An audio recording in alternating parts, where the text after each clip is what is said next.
Hi, this is Eric Martin, Board Geek. I'm here with Justin Gary from Stoneblade Entertainment. Hi, this is Eric Martin with Board Game Geek. I'm here with Justin Gary from Stoneblade Entertainment, looking at Shards of Infinity, a new deck building game that is being released April 2018. April 2nd. April 2nd. Yeah, coming up. Yeah. All right. Maybe give an overview. Yeah, absolutely. So, for those who don't know, one of my most well-known games out there is Ascension deck building game, which I made now over 9 years ago, and we've done 13 expansions, and we have 2 more coming out this year, and all kinds of good stuff. And that's been an awesome project to work on. But I really wanted to think about, now I've learned a lot over those last 9 years, tons of other deck building games have come out, and I wanted to think, what would I build if I were starting from scratch today, and what kind of game would I build to, and that's what Shards of Infinity is. Okay. So there's a lot of really cool stuff for those of you that, I assume this audience is familiar with deck building games, so I won't explain the kind of basics of it. Similarly to Ascension, you have a 6-card center row that as cards get purchased, new cards show up to replace them, and you have a 10-card starting deck.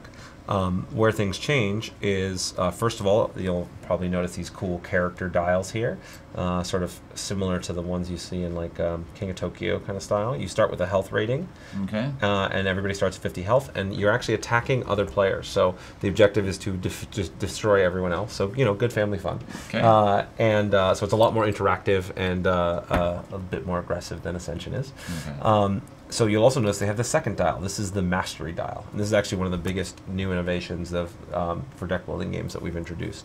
So one thing you might notice is there's no side decks around here at all. There's no mystics or heavy infantries or extra honor points or whatever things. I got rid of all of that, right? So now you just have a center deck, your character card, and your starting deck to make it a very streamlined experience. So one of the things, if you have an extra gem, which is our money resource, you can pay 1 to gain a mastery point. And of course, there are cards that can accelerate that faster. And what Mastery does is it actually makes a bunch of your cards more powerful intrinsically. So I don't know how much of this can be seen, but we've got the Shard Reactor here. And that is gives you 2 gems when you first play it. It's one of your starting cards. But if you have 5 or more Mastery, it'll give you 3 gems instead. If you have 15 or more, it gives you 4 gems instead. So deck building games, one of the things that's the most exciting and fun about them is that you get that feeling of improvement, right? Like your deck is getting better, you're adding new cards to it, maybe you're getting rid of some of your starting cards, and the Mastery track gives you another way that your cards themselves literally just get better without doing anything other than, of course, you try to shoot this up. Exactly. And so it creates this interesting tension of like, do I want to get more cards for my deck that are good, or do I want to invest in improving the total subset of cards that I have?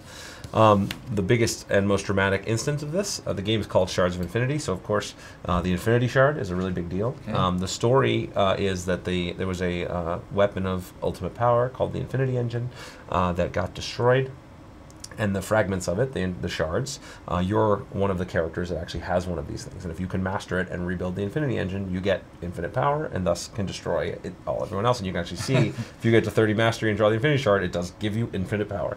And you just kill everyone. So it's also an alternate victory condition. So that's one of the big exciting new things. In addition, you'll notice that some of these cards have a red circle around their cost, and they have the word mercenary on them. Mercenaries can be purchased just like regular cards and added to your deck, or they can be played directly out of the center row. So by paying this cost, I can get the effect immediately, but instead of going into my deck, it goes on the bottom of the center deck. So you have a kind of trade-off of now versus later, strategically. Also for people who are, one of the things in deck building games, a lot of times you want to take a card not because it's good for you, but because you don't want your opponent to have it, and it can actually clog up your deck. Here you have the option of just burning it, getting the effect, and not clogging up your deck, keeping your strategy humming along. So those are 2 big innovations. In addition, we have a shield mechanic. There's some other games out there that have, sort of attacking players and then like shields that stay in play. We made it a little bit more exciting by having shields that are in your hand. So when somebody attacks you, you can reveal a shield card, reduce your damage by that much, and you get to keep the card in your hand actually, so you can still play it on your turn. So it's just a kind of freebie there. So it's kind of like high level, major differences between what Shards of Infinity is like and where the strategy and the differences come from. You got other just gaining health. Yes, so these guys are actually, that's a good point I didn't mention. These are champions, so they're like constructs in Ascension where they stay and play in front of you, but they also have a health rating. So instead of attacking a player, you can opt to attack their champions to destroy them, and then they go to their discard pile and they have to redraw them. So there's another strategic choice of, do I want to just try to kill you as quickly as possible, or do I want to delay and take out the use of your every turn effects. All right. So, you know, we've invested in building a whole beautiful new world. We have all of our cool characters. Each one of them can be we have a backstory for them. If you go to Shards of Infinity on Facebook or shardsofinfinity.com, we have like kind of illustrating the whole story and the cataclysm and the backstory of why the Infinity Shard existed and how it got destroyed and all that stuff. So we spent a lot of time kind of developing that. You can kind of see our beautiful box and logo. And all of this could be yours for the low, low price of $19.99.